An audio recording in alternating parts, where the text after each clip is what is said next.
Welcome to the Fret Friends Podcast, a guitar and music podcast here to instruct, inform, and showcase. Fret Friends is a podcast from AP Guitar, a music tuition business established in 2012, which provide lessons, workshops, and courses to students all over the world. So here's your host, Adam Picard. If you are looking to understand the fretboard in its entirety, but you have previously not looked at the cage system, then I have a course for you. Perhaps you've heard of the cage system, perhaps you've already even studied it before, but how many times do we forget the things that we've previously learned on guitar? Like many guitarists, most of us do. So whether you know how the cage system works already or not, then this course could be for you. You can always check back in on it for quick reminders when you need some inspiration, for example. Not to mention, you get to hear the cage system story clearly and precisely from my point of view. You can almost start again in terms of how you view the fretboard. I also show you in practical terms how you can use it and how I use it. You develop the ability to play major scales, arpeggios, chords, triads fluently across the entire fretboard. By building a strong foundation in these essential elements, you not only improve your technical skills, but you also gain deeper insight into the structure of music. So if you are interested, you can find a link in the show notes of this podcast, or you can visit www.apguitar.co.uk.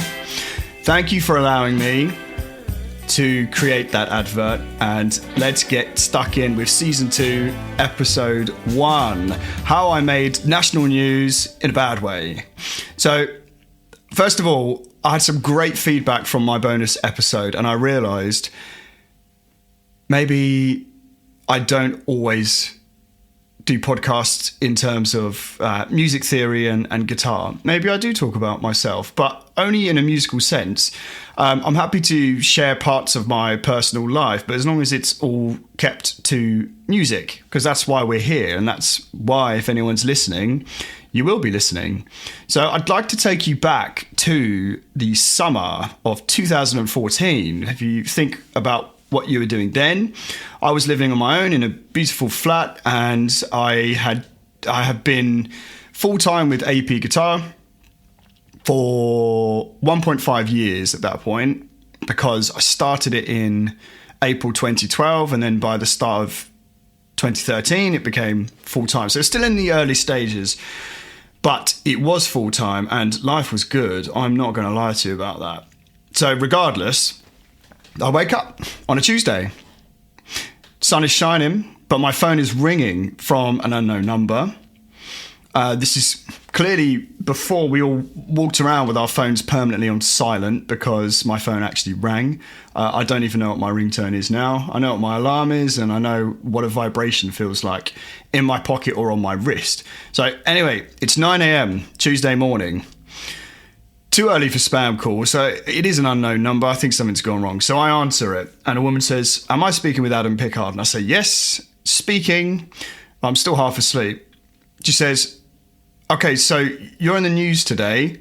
The Daily Telegraph have written something, and I'd like to interview you." And I'm like, "Oh, fuck, what has happened?" Because, I don't know, it's funny how it could have been something positive, and possibly if I was a bit younger, maybe I'd have got excited. But let's be honest, news is there to get us worked up. So it's not going to be something good. So clearly you'd think the worst. Maybe not, maybe just me. Sort of like if I'm driving in my car and there's a police car behind me, I'm a little better now. I used to imagine that they'd stop me and there'd be like a body in my boot or something that someone planted there. I'm gonna stop talking about that because I don't know where that's going. Anyway, I'm sure you have the exact same thoughts. Haha. She goes on to say, members of staff at a supermarket.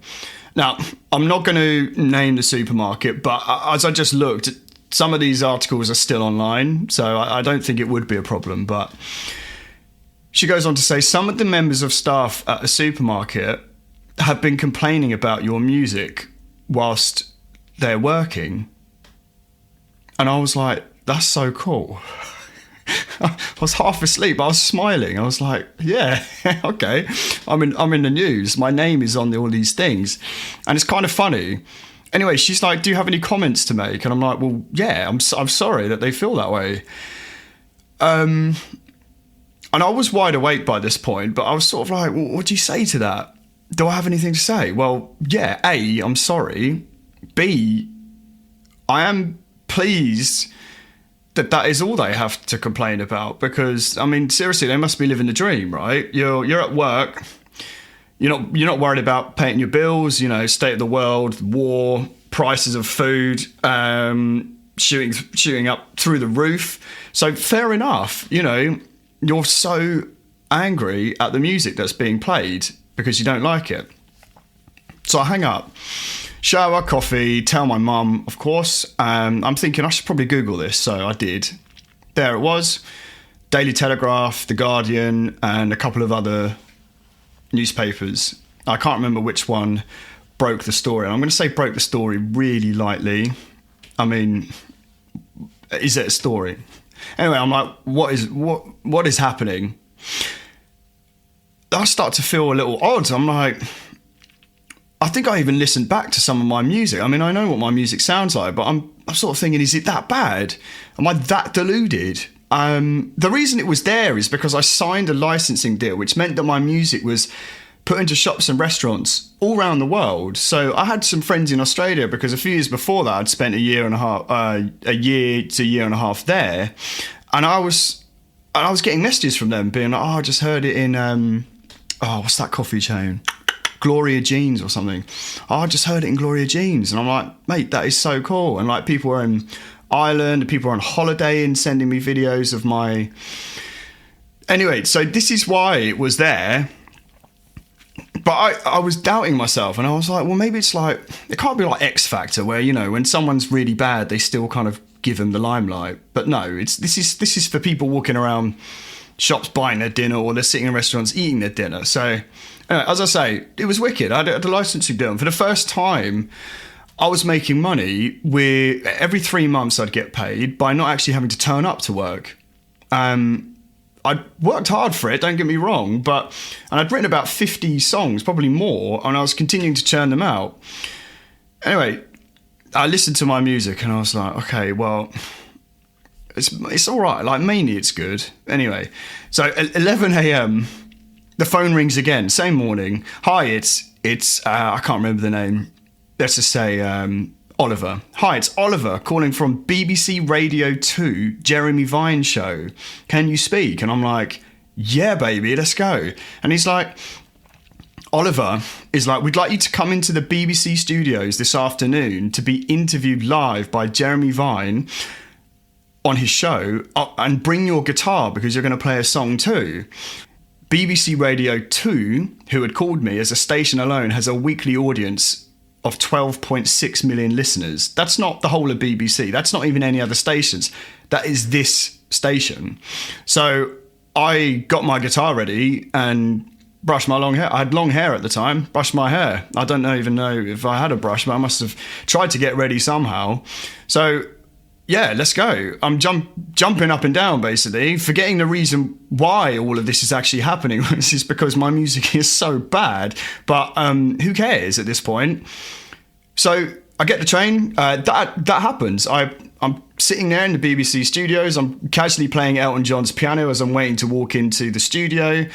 And it's all a bit of a blur, really. I can't really remember anything that I was asked, although I did record it somewhere afterwards. But I'm still too scared to listen back 11 years later. But I remember it being really fast. I don't know how long it was, but I did play a song. I maybe even played 2 songs, but I just remember it being really fast. I didn't warm up or anything. I was just in a blur. I didn't really know what was happening, but this spike continued into the next day when BBC Radio 1, which is equally as popular, but it's for a younger audience. I think it's probably up to 25 or up to 30-year-olds. They called me and said, I'm going to be in their Newsbeat section of the show today, which is their news, right? And they'd be playing a clip of one of my songs, and they needed some sound bites from an interview. So I interviewed there as well, and I said like the same sort of things. You know, I'm really sorry that they feel this way, but it's worked out well for me. And anyway, yesterday when I was having to think about what I was going to talk about on this, I did look back online, as I mentioned earlier, and I found some of the news articles that are still there. So I thought I'd read a little bit to you. So these are two comments that were made by staff in this supermarket. I think I need to invest in a pair of earplugs for my next shift. This music is so bad. So with 3 O's. And another one, which is it's just lovely. Even customers were commenting on it. I'd rather not listen to anything. It's actually soul destroying. And then there's stuff all about me. They didn't name, because they were obviously not just playing only my music, but I'm the only person that's named in every one of these things. And I'm the only one that did any of these interviews or anything. I don't know if that's good or bad, but there's stuff about me. There's got my full name, my age, even the town that I lived. And I'm not sure they needed to go that far, but I'm sure it gives it like a personal touch for their benefit.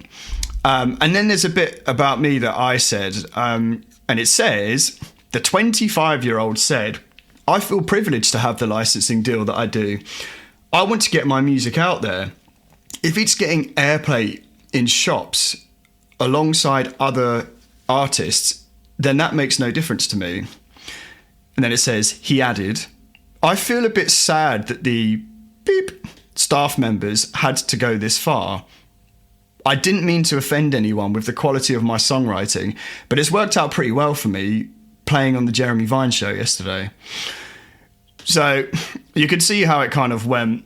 And I mean, come on, I have to say this at some point in this episode. All publicity is good publicity, right? Anyway, I'm going to wrap that up there. I've got lots of ideas, little mini stories. None of these are going to be long, bedtime stories, hopefully, but they're just going to be mini stories about music-related things that have happened to me over the years. There's been quite a few little funny things, so I'm looking forward to sharing them with you. And then I think I said this after the last episode, but maybe the next episode we'll get back to some music theory bits and bobs. So, yeah, I have lots more to say in this season. I really hope you enjoyed this episode. If you did, please give it a rating and share it as well if you don't mind. And I will see you at the next one.